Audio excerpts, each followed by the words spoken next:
ആക്രിക്കടയിൽ നിന്നും സമ്പന്നനായ ഒരാളുടെ കഥ കേട്ടാലോ? പതിവ് മോട്ടിവേഷണൽ കാര്യങ്ങളൊന്നുമല്ല, ശരിക്കും സംഭവിച്ചൊരു കാര്യം. ഒരു സാധാരണ കുടുംബത്തിൽ നിന്ന് ലോകത്തിലെ വലിയ മൈനിങ് എംപയറുകളൊന്നിലേക്ക് എത്തിയ ഒരു മനുഷ്യന്റെ അതിശയിപ്പിക്കുന്ന കഥ. ആ മനുഷ്യന്റെ പേര് അനിൽ അഗർവാൾ എന്നായിരുന്നു.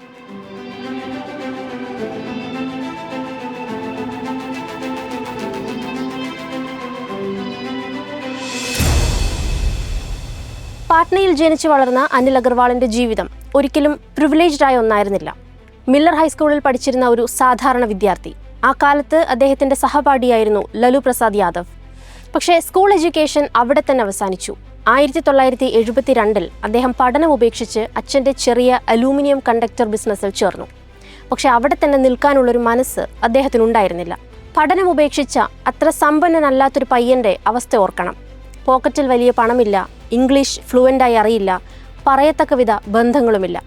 എന്നിട്ടും ആ പയ്യൻ മുംബൈയിലേക്ക് പോയി. അവൻ്റെ മനസ്സിൽ ഒറ്റ ആഗ്രഹമേ ഉണ്ടായിരുന്നുള്ളൂ: വലിയവനാകണം, വളരണം. മുംബൈയിലെത്തിയപ്പോൾ അവിടെ സൗത്ത് മുംബൈയിലെ ദ ഓബ്റോയ് ഹോട്ടൽ അദ്ദേഹത്തെ വല്ലാതെ ആകർഷിച്ചു. അതിൻ്റെ ഗ്രാൻഡ്യർ, ക്ലാസ്, ഓറ എല്ലാം ആ പയ്യനൊരു പുതിയ ലോകം പോലെ തോന്നി. ഇപ്പോൾ തന്നെ ഒരു ഡ്രീം അങ്ങ് സെറ്റ് ചെയ്തു: ഒരു ദിവസം ഇവിടെ താമസിക്കണം. ആ തീരുമാനം അധികം വൈകാതെ നടപ്പിലാക്കുകയും ചെയ്തു. ഇംഗ്ലീഷ് അറിയാത്ത ഒരാൾ, കാര്യമായി സംസാരിക്കാൻ അറിയാത്തൊരാൾ, എന്നിട്ടും ഉള്ളിലുള്ള ആഗ്രഹത്തിൻ്റെ പുറത്ത് ഒരു ദിവസം അവിടെ ചെക്ക് ഇൻ ചെയ്തു. ഒരു ദിവസം മാത്രം താമസിക്കാനായിരുന്നു തീരുമാനം. പക്ഷെ അത് 3 മാസമായി മാറി. 200 രൂപ പെർ ഡേ എന്ന റേറ്റിൽ താമസിക്കുന്നത് കൊണ്ട് തന്നെ ബാക്കി ചെലവ് കുറയ്ക്കാൻ ഭക്ഷണവും അലക്കും ഒക്കെ പുറത്തുനിന്ന് ചെയ്തു. എന്നിട്ടും അവിടെ താമസിക്കാൻ കാണിച്ച ധൈര്യം ആ പയ്യന് എന്താണ് കൊടുത്തതെന്നോ? ഒരു പുതിയ ചിന്താശേഷി. Big thinking is not about money, it is about exposure. സാഹചര്യങ്ങളും ചുറ്റുപാടുകളും മാറുന്നതിനനുസരിച്ച് നമ്മുടെ ചിന്താരീതികൾക്കും മാറ്റം വരും. അങ്ങനെ അവിടെ താമസിച്ചുകൊണ്ട് തന്നെ അദ്ദേഹം ചെറിയ രീതിയിൽ സ്ക്രാപ്പ് ബിസിനസ് ആരംഭിച്ചു. കേബിൾ കമ്പനീസിൽ നിന്ന് സ്ക്രാപ്പ് വാങ്ങി മുംബൈയിൽ വിറ്റു. പറയുമ്പോൾ അത്ര വലിയ ബിസിനസ് ഒന്നും അല്ലെങ്കിലും ആ പ്രവൃത്തി അദ്ദേഹത്തിന് മാർക്കറ്റ് മനസ്സിലാക്കാൻ സഹായിച്ചു. അതിനുശേഷം ഒരു വലിയ സ്റ്റെപ്പ് എടുത്തു.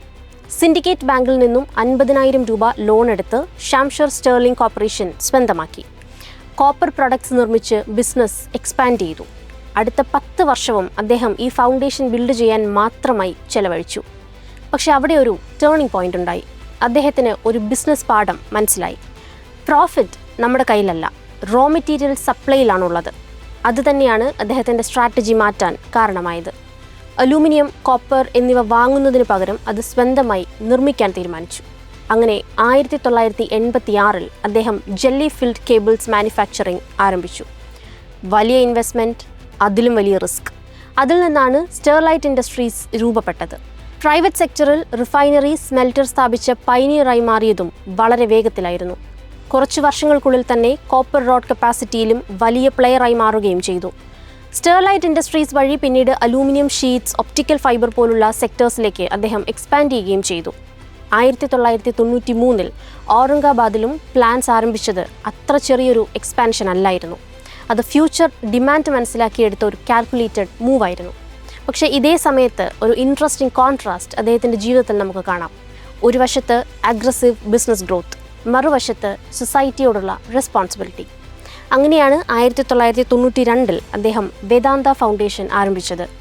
ഹെൽത്ത്, എഡ്യൂക്കേഷൻ, ലൈവ്ലിഹുഡ് ഇതൊക്കെ കോർപ്പറേറ്റ് CSR പോലെയല്ല, ഒരു ലോങ് ടേം ഇമ്പാക്റ്റ് ഉണ്ടാക്കാനുള്ള സ്ട്രക്ചേർഡ് എഫേർട്ടായി അദ്ദേഹം കണ്ടിരുന്നു. Bill Gates, David Rockefeller, Andrew carnage എന്നിവരായിരുന്നു അദ്ദേഹത്തെ ഇൻസ്പയർ ചെയ്തിരുന്നവർ. എന്തുകൊണ്ട് ഇങ്ങനൊരു തീരുമാനം എന്നതിന് വെൽത്ത് ബിൽഡ് ചെയ്യുന്നതിൻ്റെ കൂടെ ഒരു ലെഗസി ബിൽഡ് ചെയ്യാനാണ് അദ്ദേഹം ശ്രമിച്ചത്.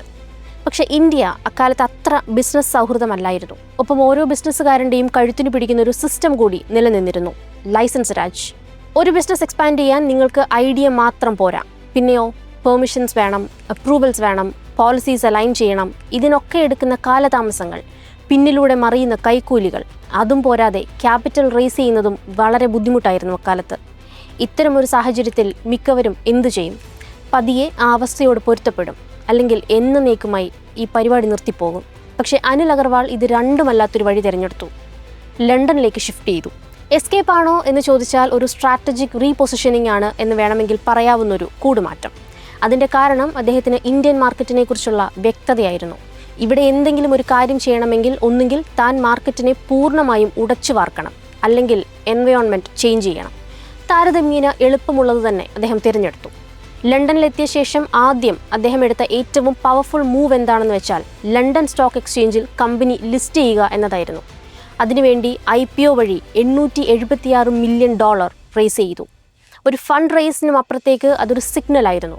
ഒരു ഇന്ത്യൻ ഓൺട്രപ്രനിയറിന് ഗ്ലോബൽ ക്യാപിറ്റൽ ആക്സസ് ചെയ്യുക എന്നത് അത്ര അസാധ്യമായ കാര്യമൊന്നുമല്ല. അത് വേദാന്തയ്ക്കൊപ്പം കുറേയധികം ഇന്ത്യൻ കമ്പനീസിനും ഒരു വഴി തുറന്നു കിട്ടി. അതിനുശേഷമുള്ള വേദാന്തയുടെ വളർച്ച വേറെ രീതിയിലായിരുന്നു. സാംബിയയിൽ കൊങ്കോള കോപ്പർ മൈൻസ് അക്വയർ ചെയ്തു. ആഫ്രിക്കയിലേക്ക് എൻട്രി നടത്തി. ഇന്ത്യയിൽ സെസ ഗോവ ലിമിറ്റഡ് വാങ്ങി അയൺ ഓർ സെക്ടർ കൂടുതൽ സ്ട്രെങ്തൻ ചെയ്തു. ഓയിൽ സെക്ടറിൽ കെയറൺ ഇന്ത്യയിലൂടെ ഡൈവേഴ്സിഫിക്കേഷനും നടത്തി.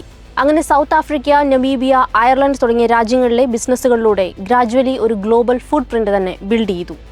ഇതിനു പിന്നിലും വ്യക്തമായൊരു പ്ലാനിംഗ് ഉണ്ട്.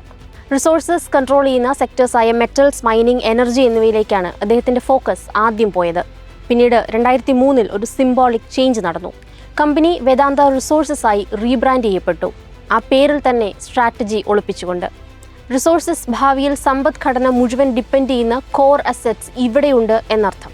അതുകൊണ്ട് ഇതൊരു എക്സ്പാൻഷൻ സ്റ്റോറി മാത്രമല്ല, ഒരു ലോങ് ടേം വിഷൻ പതിയെ യാഥാർത്ഥ്യത്തിലേക്ക് നടന്നെടുത്ത കഥ കൂടിയാണ്. ഇനി അദ്ദേഹത്തിൻ്റെ പേഴ്സണൽ ട്രാൻസ്ഫോർമേഷൻ കൂടി നോക്കാം.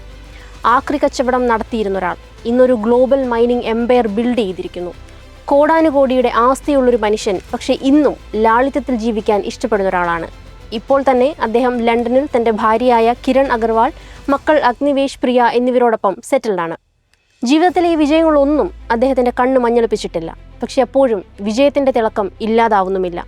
മുംബൈയിലേക്ക് വണ്ടി കയറിയ ആ പയ്യൻ ഇന്ന് എത്തി നിൽക്കുന്നത് ലോകത്തിലെ തന്നെ സിങ്ക് കോപ്പർ ലീഡറായിട്ടാണ്. ഒപ്പം ഒരു ഡെക്കേഡിനുള്ളിൽ അവരുടെ റവന്യൂ 1 ബില്യണിൽ നിന്ന് $13 ബില്യൺ ആയി വളർന്നു. ഇനി ഈ ജേണി നമ്മളോട് പറയുന്നത് എന്താണ്? വിദ്യാഭ്യാസം ഇല്ലെങ്കിലും നിങ്ങൾക്ക് വളരാൻ സാധിക്കും. പക്ഷേ ഉള്ളിലുള്ള ആഗ്രഹവും ലക്ഷ്യവും അത്രയും ശക്തമായിരിക്കണം.